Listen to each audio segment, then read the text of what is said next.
You ever feel when you come into a shot that your trail leg just comes up like this and it brings your right side in and you've got the early hip extension going on? Well, today's video, we're going to help you understand what you should be doing with this trail leg so that you can get better impact. Okay, so Nate, let's have you set up to the ball. Okay. And there's some things that people should notice about how the trail leg moves in the golf swing, okay? So it's set up pretty simple. The kneecap from the face-on camera is pretty much pointed, straight to the camera, okay? Now, let's have you do your backswing and just stop at the top, okay?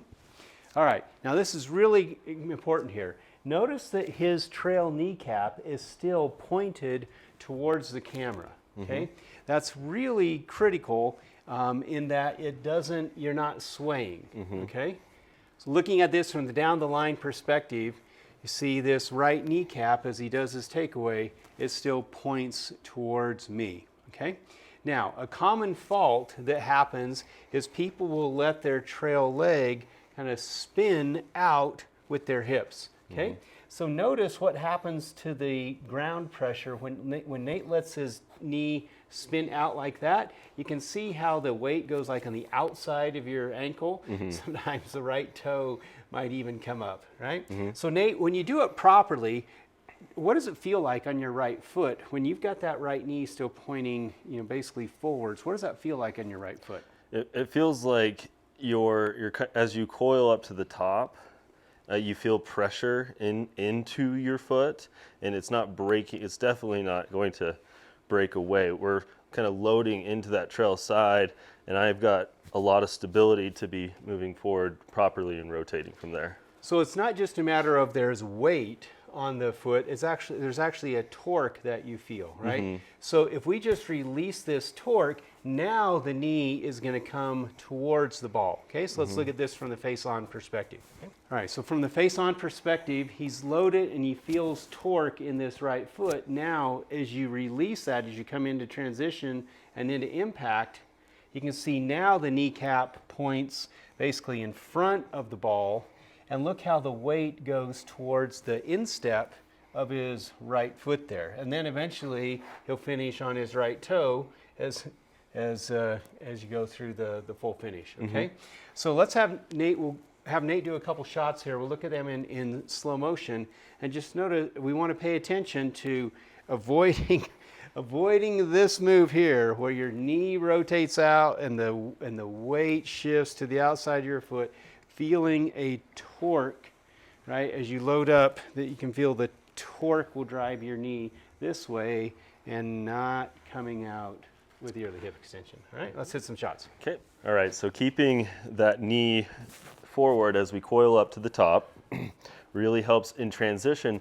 What I want to be paying attention to is the direction that knee's going. I want it to be staying low so that I can keep posture and side tilt.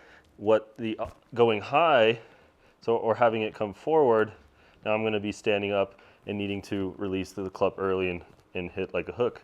Okay, so going to keep it low, driving it down, and then getting into that trail side so that we can pivot to the full finish there.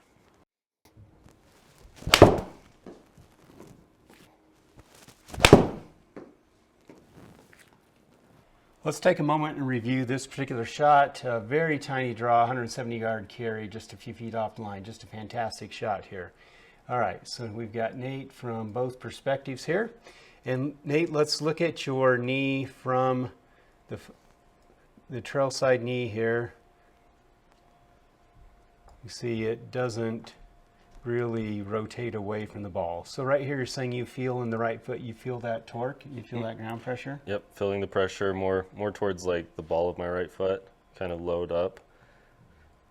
All right, and then as he goes through the transition, see how that trail side knee is immediately being rotated down and in front of the ball. So if we look over here on the down the line perspective, again, through the transition, that knee rotates down and forward. And you can see how now on the foot, we've got the pressure going on the instep, right? Keeping good, again, force rotating that right knee down and around all the way through the finish. If you like this video, hit that like and subscribe button. It really helps us build more great content for the channel. So now that you've seen it in slow motion, what are some things that people at home can work on to help do this? Well, we always feel like going in slow motion and learning the sequence in slow motion is really, really helpful, all right? So without the pressure necessarily of hitting a ball, let's just doing this takeaway and going slow, again, feeling that torque under the ball of basically the right big toe or the ball of the foot behind the right big toe. That's where you feel the torque there, right? So if you just naturally let that torque release in slow motion, it drives the knee down and forward, and you come off the instep, right? So just do that, just do a couple of those without swinging a club. Just do a body rotation and feel that motion here. Now let's have Nate just hit like a little chipping shot. Don't go full speed, just go a really, really small, slow speed here. And you should feel that trail foot really connected to the ground. I know when you teach lessons, right, just you want to avoid that coming up like this, right? Keeping that trail side foot connected on the ground. Exactly. We've got a great swing review program where you can send in your swings to us. We'll give you direct feedback. 14-day free trial. Check the link in the description below or in the iCard above. Play better golf today.